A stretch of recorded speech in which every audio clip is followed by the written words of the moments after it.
Napansin mo ba ang maliliit na pagbabago sa iyong katawan at naisip mo kung normal lang ba itong bahagi ng pagtanda o may mas malalim na dahilan?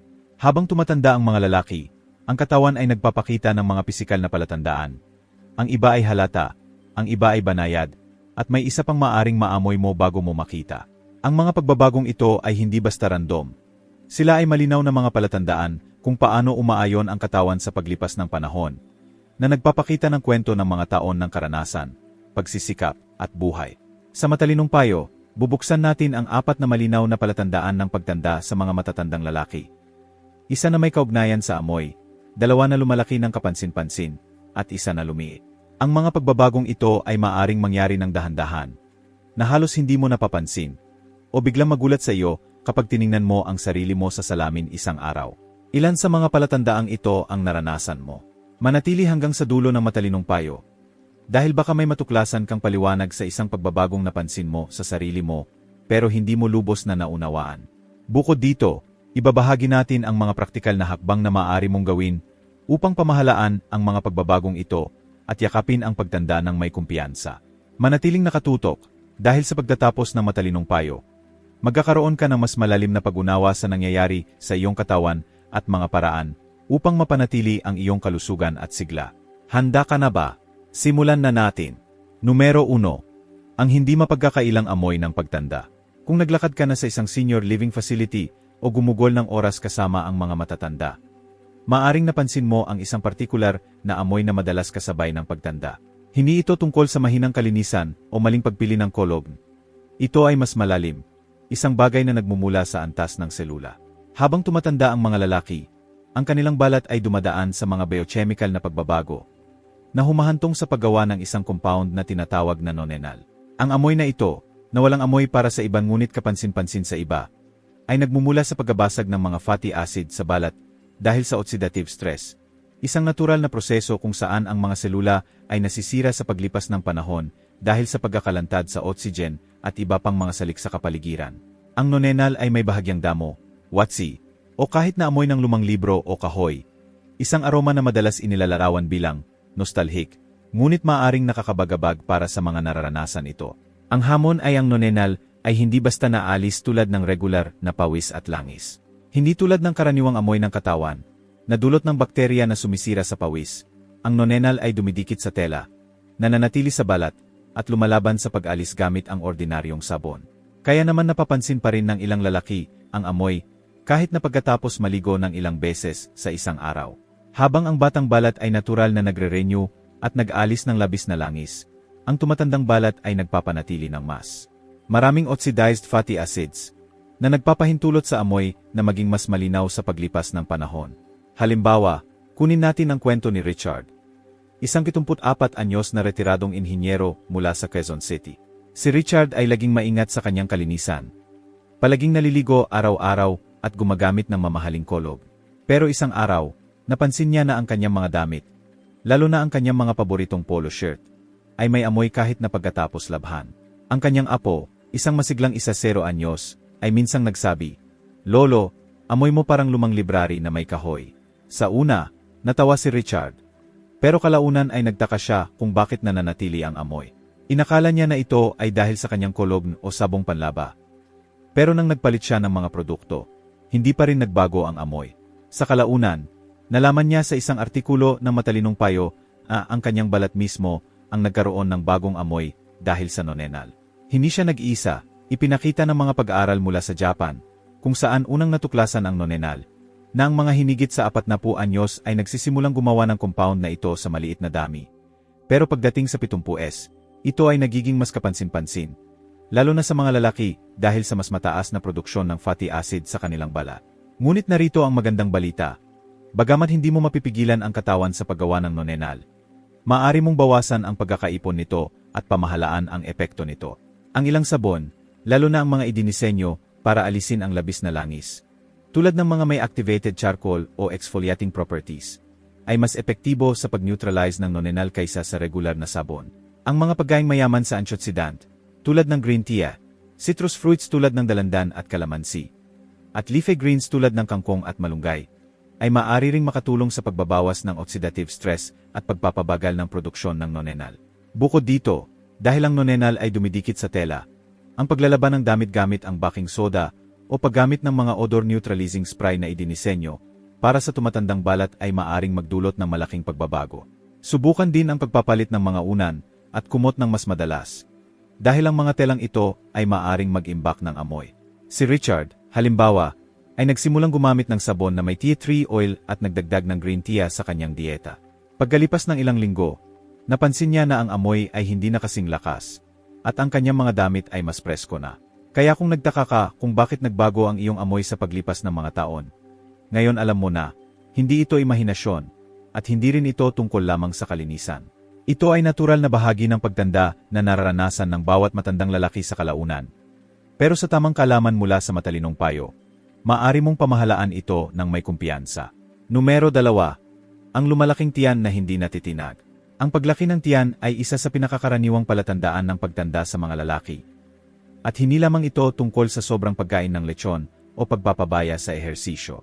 Habang tumatanda ang mga lalaki, ang kanilang metabolismo ay natural na bumabagal, bumababa ang muscle mass, at ang mga pagbabago sa hormonal ay nagpapadali sa pag-imbak ng taba, lalo na sa tiyan.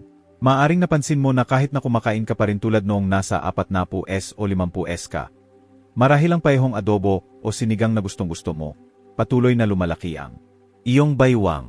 Ito ay dahil bumababa ang antas ng testosterone sa paglipas ng panahon, at kasabay nito, ang kakayahan ng katawan na mapanatili ang lean muscle. Ang kalamnan ay mas maraming sinusunog na kalories kaysa sa taba. Kaya kapag nawawala ang muscle mass, bumabagal ang metabolismo, na nangangahulugang ang dagdag na kalories mula sa mga paboritong pagkain ay mas madaling nagiging taba sa tiyan kaysa noon. Para sa ilang lalaki, hindi lamang ito tungkol sa itsura kundi sa pakiramdam. Maaring mas masikip ang mga paboritong polo o barong, mas mahirap ang pagyuko para itali ang sapatos, o ang pagdadala ng dagdag na timbang ay nagpapabigat sa paggalaw, lalo na sa mainit na panahon ng Pilipinas. Halimbawa, kunin natin ang kwento ni Frank, isang 76 anyos na dating bank manager mula sa Davao. Si Frank ay laging payat noong kabataan niya. Isang masugid na manlalaro ng basketball sa kanyang barangay. Kahit na hindi nagbago ang kanyang dieta, pareho pa rin ang kanyang almusal na sinangag at tuyo. Biglang napansin niya na ang kanyang tiyan ay lumalaki habang ang kanyang mga braso at binti ay naging mas payat. Noong una, sinisi niya ito sa edad at tinanggap na lamang bilang bahagi ng pagtanda. Pero sa isang check-up, ipinaliwanag ng kanyang doktor na ang kanyang katawan ay muling namamahagi ng taba, na nag-iimbak ng mas marami sa tiyan habang bumababa ang muscle mass sa kanyang mga paa at kamay. Ang problema ay hindi lamang estetiko. Ipinakita ng mga pag-aaral na ang sobrang taba sa tiyan ng mga matatandang lalaki ay nagpapataas ng panganib ng sakit sa puso, diabetes, at maging cognitive decline, tulad ng pagkalimot o kahirapan sa pag-concentrate. Hindi tulad ng taba na naimbak sa ibang bahagi ng katawan, tulad ng mga hita o braso. Ang taba sa tiyan ay mas metabolically active, na naglalabas ng mga kemikal na nagdudulot ng pamamaga na nakakaapekto sa lahat mula sa presyon ng dugo hanggang sa kalusugan ng utak.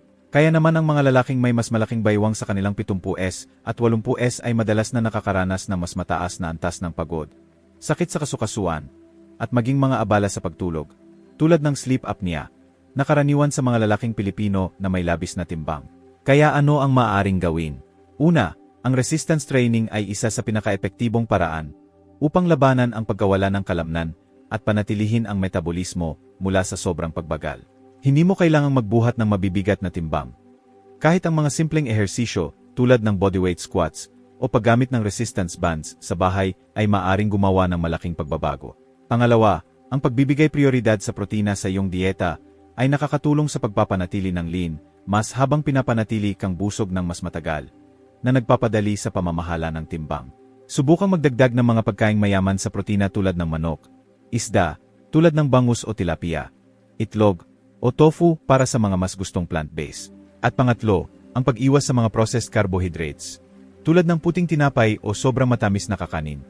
At dagdag na asukal mula sa mga soft drink o dessert ay makakatulong sa pagkontrol ng antas ng insulin at maiwasan ang karagdagang pagkakaipon ng taba.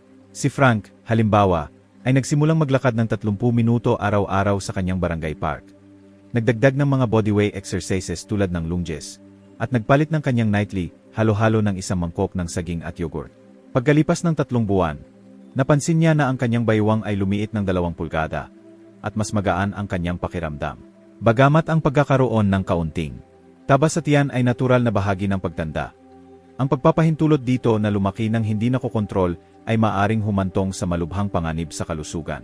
Kung napansin mo na lumalaki ang iyong tiyan, kahit na pareho pa rin ang iyong pagkain at ehersisyo, hindi ito imahinasyon. Ito ay ang iyong katawan na umaayon sa natural na pagbabago ng hormonal sa pagtanda. Kung nanonood ka pa rin ng matalinong payo at natutuwa sa mga impormasyong ito, mangyaring magkomento ng numero 2 sa ibaba para ipaalam sa amin na nandito ka. Kung hindi ka pa nakasubscribe, iminumungkahi ko na mag-subscribe ka sa Matalinong Payo at i-on ang bell para hindi ka makaligtaan ng anumang video. Ang iyong suporta ay tumutulong sa amin na magpatuloy sa paggawa ng magandang nilalaman upang turuan at bigyan ng inspirasyon ka. Numero 3. Ang misteryo ng lumalaking tenga. Maaring hindi mo ito agad napansin, pero ang iyong mga tenga ay talagang lumalaki habang tumatanda ka. Hindi tulad ng mga kalamnan na lumiit o taba na muling namamahagi. Ang mga tenga ay patuloy na lumalaki hanggang sa katandaan. At hindi ito imahinasyon. Nangyayari ito dahil ang cartilage, ang flexible na tissue na bumubuo sa karamihan ng iyong panlabas na tenga, ay patuloy na lumalaki sa buong buhay mo. Kasabay nito, ang gravity ay humihila sa mga tenga pababa, na nagpapahaba sa mga ito sa paglipas ng panahon at nagpapalaki sa kanilang itsura. Bukod dito, habang nawawalan ng elasticity ang bala sa paligid ng mga tenga dahil sa pagbaba ng collagen production, ang mga tenga ay mukhang mas droopy o nakalaylay. Kung napatingin ka sa isang lumang larawan, tulad ng larawan mula sa iyong debut o kasal, at naisip na, sandali, hindi naman ganito kalaki ang tenga ko noon, hindi ka mali. Ipinakita ng mga pag-aaral na ang mga tenga ay lumalaki ng humigit kumulang 0.8 pulgada bawat dekada, na nangangahulugang pagdating ng 70s o 80s ng isang lalaki. Ang kanyang mga tenga ay maaring kapansin-pansing mas malaki kaysa noong kabataan niya. Ang pagbabago ay maaring hindi dramatic mula taon-taon, pero sa paglipas ng mga dekada, ito ay nagkakaipon, na ginagawang mas halata ang pagbabago. Tanungin mo si George, isang 78 anyos na retiradong guro mula sa Cebu. Si George ay laging ipinagmamalaki ang kanyang proporsyonadong mukha noong kabataan niya. Ngunit isang araw, habang tinitingnan ang isang lumang larawan mula sa kanyang kasal noong 1970s, nagulat siya sa pagbabago ng kanyang mga tenga. Hindi lamang ito mas malaki, mukha rin itong mas mahaba at nakalaylay, at ang kanyang mga erlobe, na dating matigas at bilugan, ay naging manipis at nakauna. Tinanong pa nga siya ng kanyang asawa, George, kailan pa naging ganito kahaba ang tenga mo? Natatawa siya noong una, pero kalaunan ay naramdaman niya ang kaunting pag-aalala sa sarili. Lalo na kapag napapansin niya ang kanyang profile sa salamin. Halos lahat ng matatandang lalaki ay nararanasan ito. Pero kakaunti ang nagsasalita tungkol dito. Marahil dahil ito ay itinuturing na isang nakakatawang o hindi mahalagang bahagi ng pagtanda. Hindi tulad ng ibang bahagi ng katawan, ang cartilage ay hindi tumitigil sa paglaki. At ang bala sa paligid nito ay nawawalan ng elasticity, na nagdudulot ng pagpahaba ng mga tenga sa paglipas ng panahon. Bukod dito, ang pagbaba ng collagen at elastin sa balat ay nagpapahina rin sa mga erlobe, na maaring maging mas manipis at kulubot, lalo na para sa mga lalaking mahilig magsuot ng mabibigat na hikaw o air accessories noong kabataan nila. Kaya ano ang maaaring gawin? Bagamat hindi mo lubos na mapipigilan ang paglaki ng cartilage, maaari mong bawasan ang epekto ng paglaylay sa pamamagitan ng pagpapanatili ng magandang elasticity ng balat. Ang pag-inom ng sapat na tubig, hindi bababa sa 8 baso bawat araw, ay tumutulong sa paghydrate ng balat at pagpapanatili ng moisture nito. Ang pagkain ng mga pagkaing nagpapalakas ng collagen, tulad ng bone broth, isda, o mga prutas na mayaman sa vitamin C tulad ng bayabas at mangga, ay maaari ring makatulong. Bukod dito, ang pagprotekta sa balat mula sa sobrang pagkakalantad sa araw sa pamamagitan ng paggamit ng sunscreen o sombrero, lalo na sa mainit na klima ng Pilipinas, ay makakabawas sa pagkasira ng elasticity ng balat. Kung ang mga erlobe ay mukhang manipis o kulubot, ang paglalagay ng moisturizer na may hyaluronic acid o retinol at paggamit ng mga produktong pang skincare na mayaman sa bitamina ay makakatulong sa pagpapanatili ng kanilang texture sa paglipas ng panahon. Si George, halimbawa, ay nagsimulang gumamit ng vitamin E oil sa kanyang mga erlobe at nagdagdag ng mas maraming prutas sa kanyang dieta. Bagamat hindi nito napigilan ang paglaki ng kanyang mga tenga, napansin niya na ang kanyang mga erlobe ay mukhang mas malusog at hindi gaanong nakalaylay. Sa huli, ang lumalaking tenga ay simpleng bahagi ng pagtanda, tulad ng mga kunot o uban. Hindi ito tanda ng mahinang kalusugan. Ito ay paraan lamang ng kalikasan upang siguraduhing maririnig mo pa rin ang ingay ng palengke o ang tawanan ng iyong mga apo. Sa matalinong payo, naniniwala kami na ang pag-unawa sa mga pagbabagong ito ay nagbibigay daan sa iyo upang tanggapin ang pagtanda ng may ngiti. Numero 4. Ang nawawalang binti. Habang tumatanda ang mga lalaki, isa sa pinakakapansin-pansing pagbabago ay nangyayari sa mga binti. Partikular na sa mga binti, calves. Maaaring napatingin ka sa iyong mga binti isang araw habang naglalakad sa beach o naghahanda para sa isang family outing at napagtanto na ang dating malakas at maayos na mga binti ay wala na ang dating hugis o laki. Hindi ito tungkol lamang sa pagbaba ng timbang o pagbabago sa dieta. Ito ay isang karaniwang palatandaan ng pagtanda na tinatawag na muscle atrophy, kung saan unti-unting bumababa ang muscle mass sa paglipas ng panahon. Nangyayari ito dahil sa ilang dahilan. Una, habang bumababa ang antas ng testosterone at growth hormone, ang katawan ay natural na nawawalan ng kalamnan ng mas mabilis kaysa sa kaya nitong muling buuin. Ang testosterone ay mahalaga sa pagpapanatili ng kalamnan, kaya kapag bumababa ito, ang mga kalamnan, lalo na sa lower body, ay unti-unting lumiit. Pangalawa, maraming matatandang lalaki ang nagiging hindi gaanong aktibo nang hindi ito napapansin. Kahit na naglalakad ka pa rin araw-araw sa paligid ng iyong barangay o sa mall, maaring hindi mo na gaanong ginagamit ang iyong mga binti tulad ng dati. Lalo na kung hindi ka na tumatakbo, tumatalon, o nagbubuhat ng mabigat tulad noong mas bata ka. At pangatlo, nagbabago ang circulatory system habang tumatanda, na humahantong sa pagbaba ng daloy ng dugo sa mga binti, na lalong nagdudulot ng pagkawala ng kalamnan at nagpapahirap sa pagpapanatili ng lakas. Kunin natin ang kwento ni Robert, isang 75 anyos na dating construction foreman mula sa Bulacan. Si Robert ay gumugol ng halos buong karera niya sa pagtayo, paglalakad sa mga construction site, at pagbubuhat ng mga materyales, kaya laging malakas at maayos ang kanyang mga binti. Pero noong huli niyang 60s, napansin niya na ang kanyang mga binti ay nagiging mas manipis at mahina. Kahit ang mga simpleng gawain tulad ng pag-akyat ng hagdan sa kanyang bahay, o pagtayo mula sa upuan nang hindi gumagamit ng kamay ay naging mas mahira. Noong isang family reunion, napansin pa ng kanyang anak na mas mabagal na siya maglakad at madalas humihinto para magpahinga. Noong una, sinisi ni Robert ito sa edad at arthritis. Pero ipinaliwanag ng kanyang doktor na ang kanyang mga kalamnan ay lumiit dahil sa kombinasyon ng kawalan ng aktibidad at mga pagbabago sa hormonal. Ang pagkawala ng kalamnan sa mga binti ay hindi lamang tungkol sa itsura. May tunay na mga epekto ito. Ang mahinang binti ay maaaring makaapekto sa balanse, dagdagan ng panganib ng pagkahulog, na isang pangunahing alalahanin para sa mga matatanda, at mag-ambag sa mas mabagal na bilis ng paglalakad. Ipinakita ng mga pag-aaral na ang mga lalaking may nabawasang muscle mass sa binti ay mas nahihirapan sa kadaliang kumilos sa kanilang mga huling taon, na nagpapahirap sa pang-araw-araw na gawain tulad ng pag-akyat ng hagdan, paglalakad sa palengke, o kahit paglalaro kasama ang mga apo. Kaya ano ang maaaring gawin? Ang magandang balita, maaari mong bagalan ang pagkawala ng kalamnan, kahit nabaligtarin ang ilan nito, sa pamamagitan ng tamang ehersisyo at dieta. Ang mga simpleng aktibidad tulad ng calf raises, na maaari mong gawin habang naghihintay ng pagkain sa kusina, resistance band training, at kahit na mabilis na paglalakad sa matarik na lugar, tulad ng mga burol sa Antipolo o Baguio, ay makakatulong sa muling pagbuo ng muscle fibers at pagpapabuti ng sirkulasyon. Subukang magdagdag ng 1-0 bawas 15 minutong ehersisyo sa 23 beses sa isang linggo. At unti-unting dagdagan ang intensity kung kaya ng iyong katawan. Huwag kalimutan ang tungkol sa pag-inom ng protina, ang pagkain ng sapat na lean meats, tulad ng adobong manok, itlog, o plant-based na pinagmumulan ng protina tulad ng munggo o lentils ay makakasuporta sa pagpapanatili at pagbawi ng kalamnan.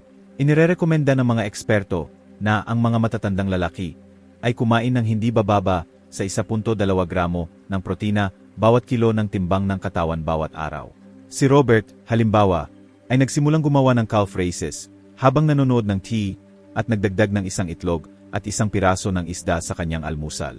Pagkalipas ng 6 na buwan, napansin niya na mas madali na niyang naakyat ang hagdan at mas malakas ang kanyang pakiramdam kapag naglalaro kasama ang kanyang mga apo. Kung napansin mo na ang iyong mga binti ay nagiging mas manipis o mahina, huwag itong balewalain.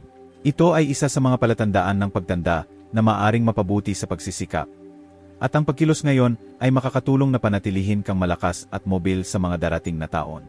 Kung nanonood ka pa rin ng matalinong payo at natutuwa sa mga impormasyong ito, mangyaring magkomento ng numero 4 sa ibaba para ipaalam sa amin na nandito ka. Kung hindi ka pa nakasubscribe, iminumungkahi ko na mag-subscribe ka sa Matalinong Payo at i-on ang bell para hindi ka makaligtaan ng anumang video. Ang iyong suporta ay tumutulong sa amin na magpatuloy sa paggawa ng magandang nilalaman upang turuan at bigyan ng inspirasyon ka. Pangwakas na kaisipan. Ngayong natakpan na natin ang 4 na banayad ngunit malinaw na palatandaan ng pagtanda sa mga lalaki sa Matalinong Payo. Maglaan ng sandali upang pag-isipan kung ilan sa mga ito ang napansin mo sa sarili mo o sa mga mahal mo sa buhay. Ang pagtanda ay isang paglalakbay na puno ng mga pagbabago, at bagamat ang ilang pagbabago ay hindi may iwasan, ang pag-unawa sa mga ito ay nagbibigay sa iyo ng kapangyarihang pangalagaan ang sarili mo ng mas maayos. Mula sa pag-aalaga sa amoy ng iyong balat gamit ang tamang sabon at dieta, pagpapanatili ng lakas ng kalamnan sa pamamagitan ng ehersisyo, pamamahala ng lumalaking tiyan sa pamamagitan ng masustansyang pagkain, hanggang sa pagtanggap sa lumalaking tenga bilang tanda ng karunungan. Ang mga maliliit na pagsisikap na ito ay malayo ang mararating sa pagtulong sa iyo na tumanda ng may kumpiyansa, sigla, at dignidad. Ang pagtanda ay hindi dapat katakutan. Ito ay isang pagkakataon upang yakapin ang bawat yugto ng buhay gamit ang tamang mindset at mga gawi. Ang bawat kunot, bawat nagbabago sa iyong katawan, at kahit ang banayad na amoy ng panahon ay nagsasabi ng kwento ng karanasan, katatagan, at karunungan na natamo mo sa paglipas ng mga taon. Sa Matalinong Payo, naniniwala kami na ang kaalaman ay kapangyarihan. Ano ang pinakanagustuhan mo sa aming talakayan ngayon? Napansin mo ba ang alinman sa mga palatandaang ito sa iyong sarili? O may iba pa bang napansin mo na hindi nabanggit dito? Gusto naming marinig mula sa iyo. Mag-iwan ng komento sa ibaba at ibahagi ang isang bagay na natutunan mo ngayon mula sa Matalinong Payo at kung paano mo planong gamitin ito sa iyong buhay. Maaring ito ay isang bagong ehersisyo na susubukan mo, isang pagbabago sa dieta, o simpleng pagbabahagi ng impormasyong ito sa isang kaibigan o kapamilya.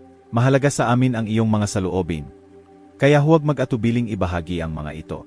Ang pagbabasa ng iyong mga komento ay nagbibigay sa amin ng malaking motibasyon at inspirasyon upang magpatuloy sa paggawa ng mga nilalamang makabuluhan. Salamat sa pagsali sa amin ngayon sa Matalinong Payo. Kung nagustuhan mo ang nilalaman na ito at nakatulong ito, mangyaring mag-like, mag-subscribe sa Matalinong Payo, at ibahagi sa iyong mga kaibigan at pamilya. Ang iyong suporta ay tumutulong sa amin na magpatuloy sa paggawa ng magandang nilalaman upang turuan at bigyan ng inspirasyon ka. Salamat sa panonood, at inaasahan naming makita ka ulit sa susunod na paglalakbay kasama ang Matalinong Payo.